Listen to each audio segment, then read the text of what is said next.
Bonjour et bienvenue à une nouvelle vidéo sur la vérité concernant Watchtower et les témoins de Jéhovah. Quelle semaine de fou, mes amis! C'est incroyable tout ce qui se passe dans l'univers de Watchtower dernièrement. Et je veux que vous sachiez, pour vous qui vous inquiétez de mes vacances, que oui, je déconnecte, oui, je profite de mes vacances. Voici quelques photos que j'ai prises ces derniers jours. Je rencontre des amis, je prends du café, du bon vin, des bons repas. Demain, j'ai une réunion d'anciens élèves à l'école où j'allais. Alors oui, je profite de mes vacances, ne vous en faites pas. D'ailleurs, je crois que c'est une bonne chose que tout ceci est arrivé pendant mes vacances, parce que maintenant j'ai le temps. Si tout ceci était arrivé alors que j'étais à Montréal en train de travailler 40 heures par semaine à temps plein, je n'aurais eu ni le temps ni l'énergie à dévouer à ces vidéos et je n'aurais peut-être même pas appris les nouvelles à temps pour réagir. Tandis que maintenant, pendant que je suis ici en Espagne et que je ne travaille pas, j'ai beaucoup de temps pour faire des recherches, pour me renseigner, pour enregistrer les vidéos, pour les éditer et les publier pour votre information. Alors, c'est une bonne chose, en fin de compte, que tout ceci arrive maintenant pendant que je suis ici. Alors, passons maintenant aux choses sérieuses.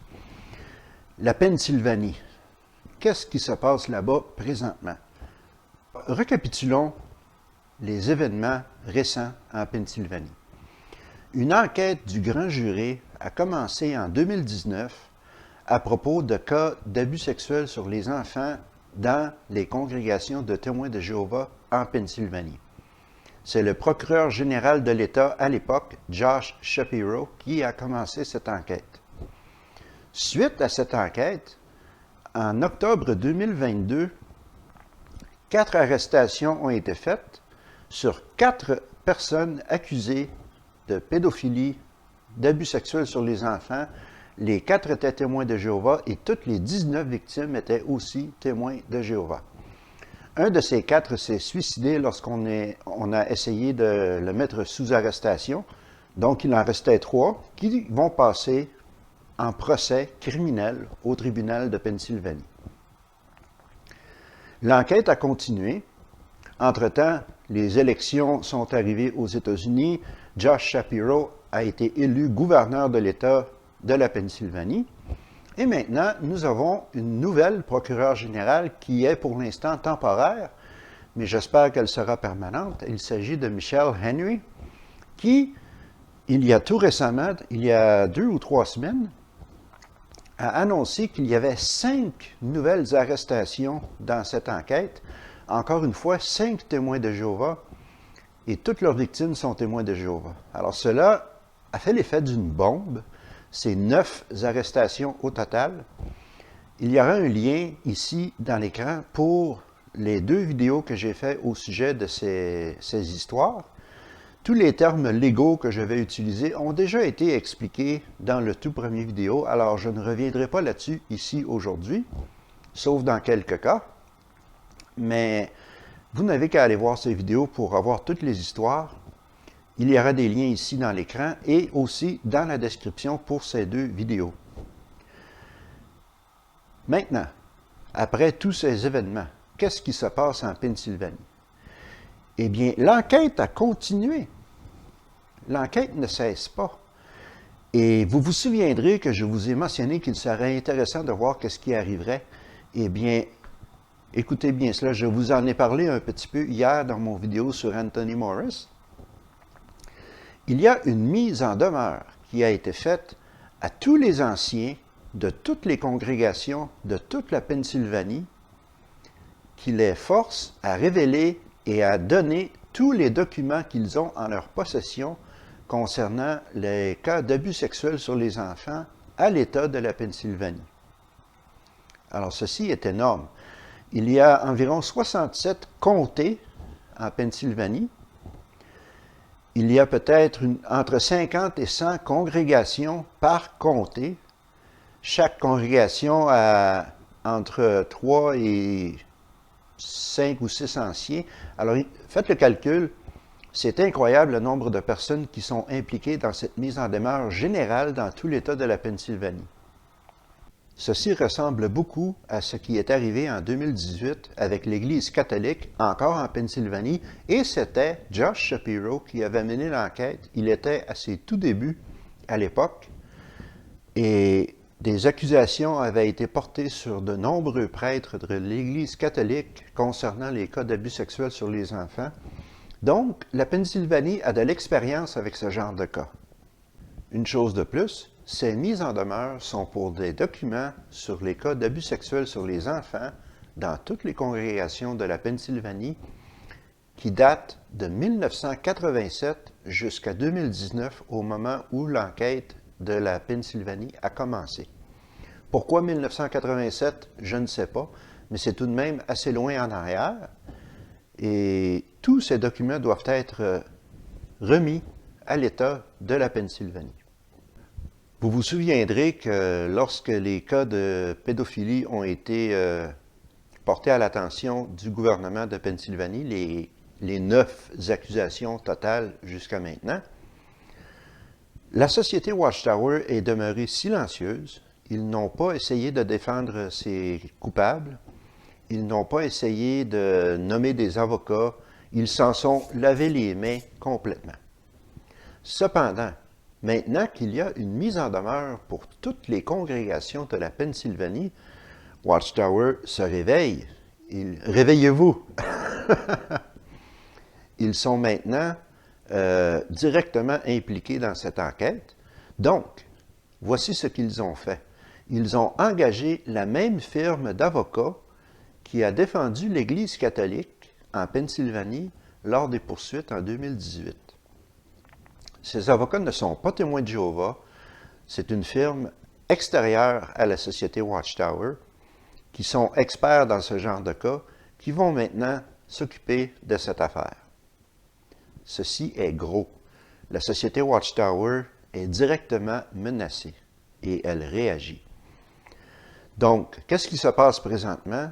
Cette firme d'avocats rencontre les anciens comté par comté en Pennsylvanie pour leur expliquer les technicalités de ce cas, chose que je ferai dans quelques minutes. Cela pourrait prendre jusqu'à 2 ans, car il y a 67 comtés en Pennsylvanie. Ils sont rendus à 15 ou 20 comtés de fait jusqu'à maintenant. Alors, ce processus pourrait être long. Je vais maintenant vous expliquer quelque peu qu'est-ce qui se passe entre les avocats et les anciens. Il faut comprendre aussi que l'État de la Pennsylvanie, en plus des mises en demeure, a émis un ordre de non-destruction des documents. Qu'est-ce que cela signifie? Cela veut dire que les anciens dans ces congrégations ne peuvent pas détruire les documents, ne peuvent pas les modifier, ne peuvent pas les censurer, ne peuvent même pas enlever une agrafe sur ces documents. Sinon, ils seront poursuivis non pas par l'État de la Pennsylvanie, mais par le gouvernement américain fédéral dans la ville de Washington. Donc, c'est une accusation au criminel fédéral si les documents sont détruits ou modifiés de quelque façon que ce soit. Ça aussi, c'est un développement énorme. Ce n'est pas pour rien que le gouvernement de la Pennsylvanie a émis cette directive, car ils ne savent que trop bien que les anciens des congrégations vont tout faire pour se débarrasser de ces documents. Est-ce que les anciens vont quand même détruire des documents? Sûrement. C'est triste, mais c'est un fait. Cependant, s'ils se font prendre, comme je l'ai mentionné, ils sont sujets à des poursuites au criminel fédéral. De plus, il sera très soupçonneux, très suspicieux à l'État de la Pennsylvanie si des anciens d'une congrégation disent « Ah, nous, on n'a pas de documents, il ne s'est rien passé chez nous », considérant l'historique de la société Watchtower et tous les autres cas qui sont venus à la surface récemment. Alors, ces congrégations qui disent « Nous n'avons pas de documents », elles seront encore plus enquêtées par le gouvernement. Alors, même si les anciens détruisent beaucoup de documents, il y en aura quand même beaucoup qui seront soumis, qui seront remis aux autorités de Pennsylvanie. Comment est-ce que cela va fonctionner? Eh bien, cette firme d'avocats, engagée par Watchtower, extérieure à Watchtower, rencontre les anciens de chaque congrégation et, légalement parlant, les anciens sont les clients de cette firme d'avocats. Ce n'est pas Watchtower, c'est indirect. Watchtower va payer les frais, et croyez-moi, les frais pour ces avocats sont faramineux. On parle d'environ 7 à 800 $ de l'heure par avocat pour cette affaire. Quand vous pensez à tout le travail qu'il y a à faire, on parle de plusieurs millions de dollars qui seront dépensés par Watchtower pour se défendre contre ces accusations. Ça aussi, c'est gros. Donc, les avocats vont expliquer aux anciens qu'est-ce qu'il en est, quelle est la situation. Les anciens vont remettre les documents aux avocats et les avocats vont commencer à trier les documents et décideront s'il y a des documents qui sont privilégiés. Alors, qu'est-ce que cela signifie? Eh bien, il y a deux sortes de privilèges, si on veut. Il y a les documents qui concernent un adulte coupable d'abus sexuels qui aurait été voir les anciens pour confesser ses actions. Alors, ces documents tombent automatiquement sous le privilège de pénitent clergé. Donc, les avocats de Watchtower diront « On ne peut pas révéler ces documents, ils sont confidentiels ».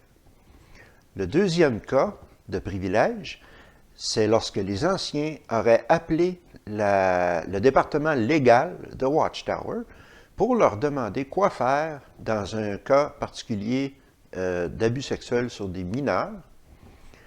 S'ils ont parlé au département légal de Watchtower, qui, bien entendu, inclut des avocats, alors ces documents tombent sous le privilège avocat-client et sont aussi confidentiels. C'est là que la bataille légale va se dérouler, car les procureurs de la couronne de la Pennsylvanie vont contester ces documents privilégiés et ce sera le travail des avocats de Watchtower de défendre leur point de vue. Et ce sera finalement au juge de décider si les documents sont privilégiés ou non, quels documents sont privilégiés, et il faudra attendre pour voir qu'est-ce qui se passera avec cela. Bien entendu, les avocats engagés par Watchtower sont experts dans ce genre de cas. Ils ont travaillé avec l'Église catholique à l'époque. Donc, ils vont utiliser toutes les méthodes à leur disposition pour empêcher ces documents de ressortir. Ils sont intelligents, ils sont rusés. Par contre, le gouvernement de la Pennsylvanie, les procureurs généraux et les procureurs de la couronne sont aussi des personnes très rusées et très intelligentes qui ont de l'expérience dans ce genre de cas. Donc, il sera très intéressant de voir la confrontation entre ces deux équipes. En ce qui concerne le privilège clergé pénitent, il faut dire que parmi les témoins de Jéhovah, il est extrêmement rare qu'un adulte coupable d'abus sexuels sur des mineurs va aller se confesser à un ancien. Dans pratiquement tous les cas, c'est une victime qui est allée voir les anciens pour leur dire qu'ils ont été victimes d'un abus sexuel par quelqu'un d'autre. Ces documents ne tombent pas sous le privilège pénitent clergé. Alors, il y a une quantité relativement limitée de documents qui vont tomber sous ce privilège. Quel sera l'effet de toute cette affaire sur Watchtower? Eh bien, il y a deux choses à tenir en considération. Premièrement, l'effet sur les témoins de Jéhovah ordinaires. Alors, pensez-y, pendant des années, le Collège central n'a pas cessé de marteler sur ces témoins ordinaires que les poursuites en pédophilie, c'était les satans qui orchestraient ces choses, que c'était des fausses accusations, et que si les témoins voyaient aux nouvelles quelque chose qui avait rapport avec une poursuite au civil ou quoi que ce soit, il fallait l'ignorer. Et C'est ainsi que les choses sont allées pendant bien des années. Mais là, ceci est énorme. C'est vraiment, ça dépasse les bornes de ce qui est arrivé dans le passé. Et ceci passe à la télévision, à la radio, dans les journaux, à l'Internet, partout. Les témoins de Jéhovah ordinaires ne peuvent pas s'échapper de ces reportages. Et je suis certain que plusieurs d'entre eux, l'effet principal sera en Pennsylvanie, bien entendu, ils vont commencer à regarder les anciens d'un autre œil. C'est la nature humaine, même s'ils se disent « Non, non, c'est Satan, il faut ignorer ça ». Mais la nature humaine dit qu'ils vont commencer à regarder leurs anciens et même peut-être d'autres frères dans leur congrégation qui ont eu des comportements étranges avec les enfants. Ils vont commencer à regarder ces gens avec un œil beaucoup plus critique, beaucoup plus soupçonneux. Et il y aura des doutes qui seront semés dans beaucoup de témoins de Jéhovah ordinaires. Je suis convaincu qu'il y aura un grand nombre de témoins. Quel nombre précisément, je ne saurais vous dire. Mais beaucoup vont se réveiller, beaucoup vont avoir des doutes et vont commencer à faire des recherches et vont tomber sur des chaînes comme la mienne, anglophone, Lloyd Evans, J.W. Panda, etc. Ils vont découvrir l'horrible vérité concernant Watchtower, non seulement sur les abus sexuels sur les enfants, mais tous les autres scandales qui ont eu lieu dans Watchtower. L'effet secondaire aussi va se répandre ailleurs aux États-Unis et dans le monde. Car croyez-moi, ces événements vont faire la une, peut-être pas la une, mais vont au moins figurer dans les médias dans d'autres pays. Alors, il y a des témoins de Jéhovah partout dans le monde qui vont regarder ces événements et qui vont commencer à se poser de sérieuses questions. Le deuxième point à tenir en considération, c'est l'effet financier sur Watchtower. Comme je l'ai mentionné, déjà, ça va leur coûter des millions pour payer cette firme d'avocats pour les défendre devant le procureur général de la Pennsylvanie. De plus, qu'est-ce qui pourrait découler de toute cette affaire? Encore des poursuites au civil, encore des poursuites pour des millions de dollars par des victimes d'abus sexuels. Watchtower va se retrouver dans le rouge financièrement, du moins en Pennsylvanie, et c'est une bonne chose. Un peu de pression sur Watchtower. Quoi d'autre les avocats engagés par Watchtower sont-ils en train de dire aux anciens des congrégations en Pennsylvanie? Eh bien, entre autres, ils sont avertis qu'ils sont maintenant sous enquête criminelle par la Pennsylvanie et qu'ils peuvent être appelés à témoigner devant les tribunaux si on le leur demande. Puisque la plupart de ces anciens sont au courant de dossiers concernant des abus sexuels sur des mineurs, il y a fort à parier que beaucoup d'entre eux seront appelés à témoigner. Ceci est une véritable boîte de Pandore qui vient de s'ouvrir en Pennsylvanie. Vous réalisez sûrement l'énormité de ces développements. C'est vraiment gros, c'est vraiment important, et cela va se répandre. Alors, pensez-y. Il y a plusieurs États aux États-Unis qui observent attentivement ce qui se passe en Pennsylvanie et qui commencent certainement à se poser des questions sur les congrégations de témoins de Jéhovah dans leur juridiction. Et ils vont sûrement ouvrir certaines enquêtes. Ce sera fascinant de voir ce qui va se passer. Et non seulement cela, mais le gouvernement américain fédéral aussi regarde sûrement attentivement ce qui se passe avec ça. Et peut-être, ouvriront-ils une enquête sur la société Watchtower au complet aux États-Unis. Si au moins l'État de New York ouvrait une enquête, le quartier général de Watchtower se trouve dans l'État de New York. Alors les ramifications, les possibilités sont immenses. Je ne veux pas être trop optimiste et trop m'avancer, mais je garde un optimisme réservé, si on veut. Je crois que cette affaire va faire débloquer beaucoup de choses dans le système judiciaire américain. Il sera très intéressant et passionnant de voir ce qui se passera dans le futur. Je tiens à préciser que lorsque je parle d'enquête criminelle sur les anciens de la Pennsylvanie, ce ne sont pas tous les anciens qui sont sous enquête criminelle. Ce sera seulement ceux qui ont démontré, qu'on a prouvé qu'ils avaient pris connaissance de cas d'abus sexuels sur des mineurs et qu'ils n'avaient pas révélé ces cas aux autorités policières. Bien entendu, ceci veut dire des milliers d'anciens, car pratiquement tous les anciens sont normalement au courant d'un tel cas dans leur congrégation, mais je tiens tout de même à préciser les légalités, les principes législatifs qui gèrent ces choses. Alors, je ne veux pas par là dire que tous les anciens vont être poursuivis au criminel, mais il y en aura une bonne partie, plusieurs milliers. Ça aussi, ce sera très intéressant de voir qu'est-ce qui se passera avec ça. Comme je vous dis, ces développements sont énormes. C'est une bombe qui vient d'exploser en plein milieu du quartier général de Watchtower. Ils sont vraiment dans l'eau chaude avec cette affaire et c'est vraiment une bonne chose. Finalement, les choses commencent à débloquer. La Pennsylvanie va de l'avant et certainement que d'autres États suivront cet exemple. Quand on parle de noms, combien de noms seront révélés dans cette liste ou dans ces listes des congrégations de la Pennsylvanie, des noms de pédophiles connus? Eh bien, on peut faire une petite extrapolation, une petite spéculation. Alors, souvenez-vous de la Commission royale australienne en 2015, qui ont forcé Watchtower à remettre leur liste de noms de pédophiles connus au gouvernement australien. La population de l'Australie à l'époque était de 24 millions de personnes à peu près. Cette liste contenait 1009 noms. 1000 plus 9. 1009.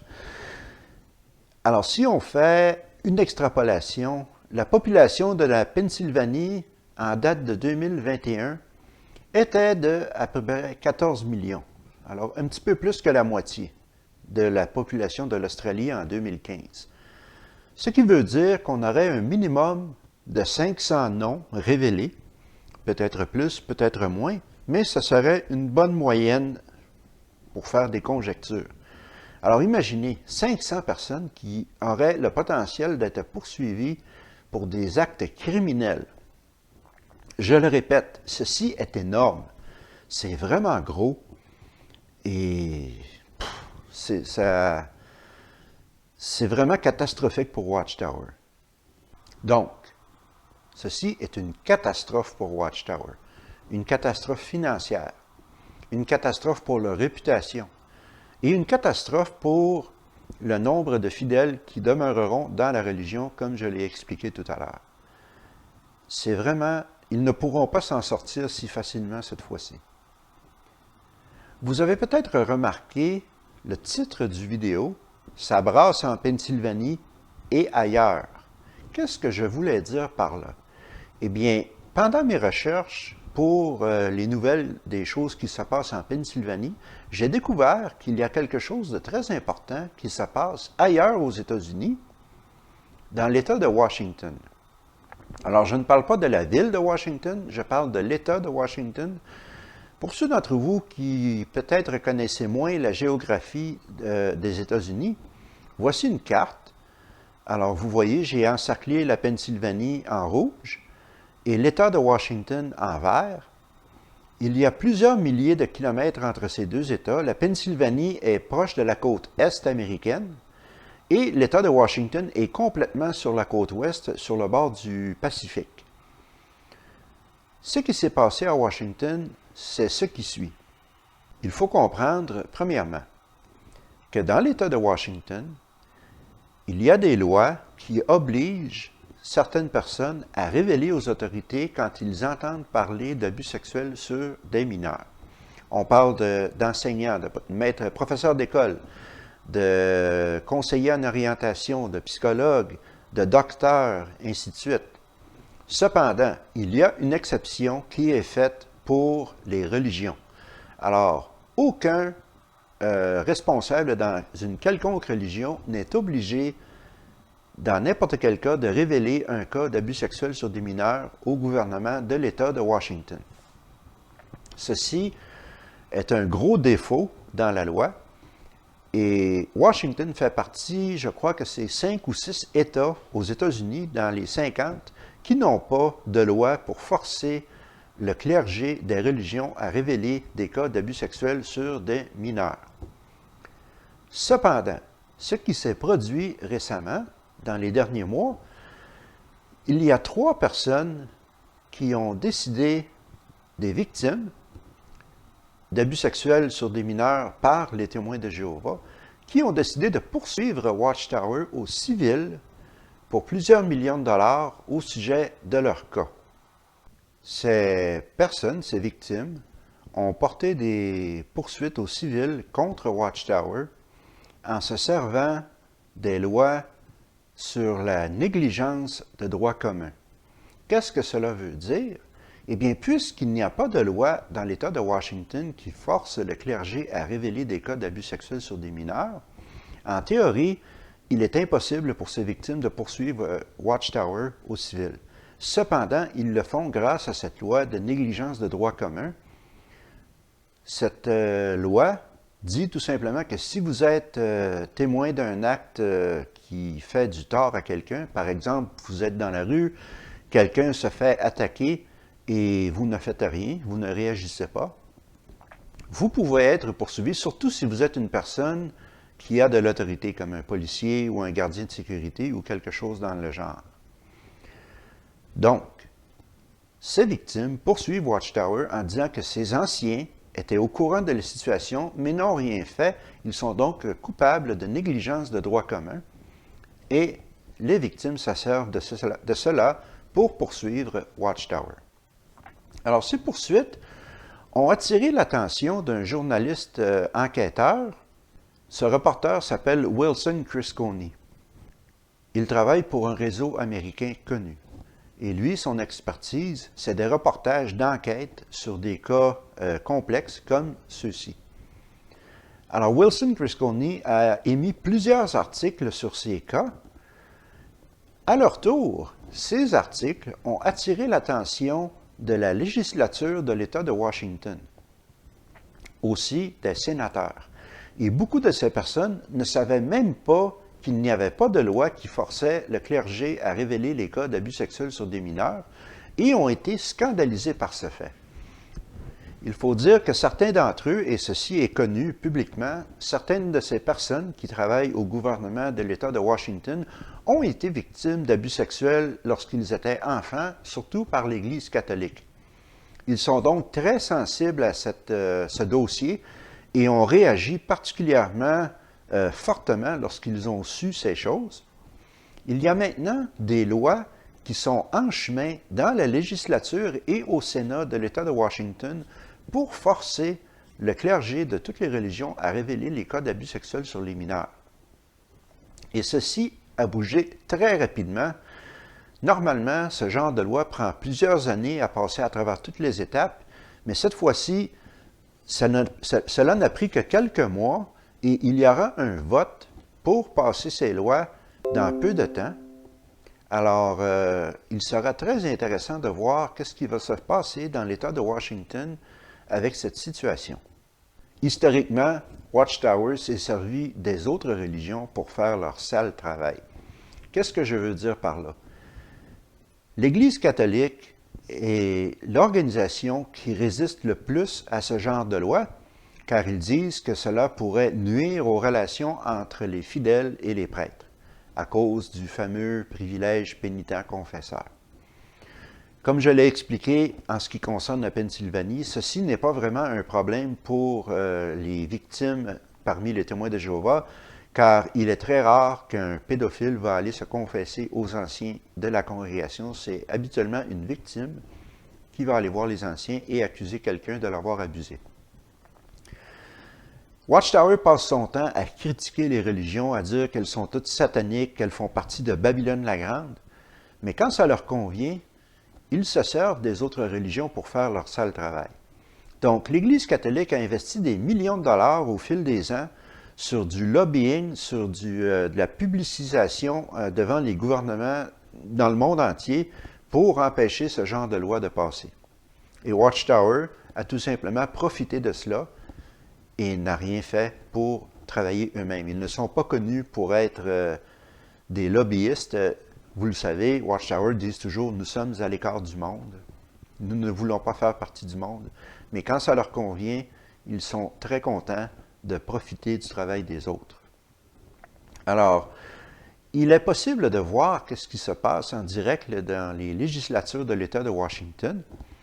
Et récemment, par exemple, il y a 4 personnes qui ont témoigné au sujet de ces lois. Il y en a 3 qui étaient pour, une était contre. Qui était cette personne? Je vous le donne en mille, un représentant de l'Église catholique dans l'État de Washington. Alors, on voit bien que Watchtower profite de cela indirectement et ils le savent très bien. Comment est-ce que ces développements se relient avec ce qui se passe en Pennsylvanie?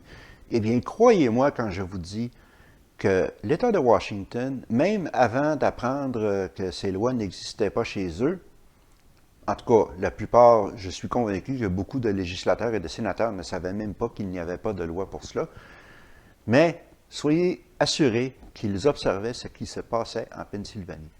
Et ils ne sont pas les seuls. Tous les autres États aussi observent ce qui se passe en Pennsylvanie. C'est pour cela que je parlais tout à l'heure d'une boîte de Pandore. Si cela progresse, on pourrait voir ce même genre de situation se répéter dans d'autres États qui ouvriront à leur tour des enquêtes et la vérité va finir par sortir.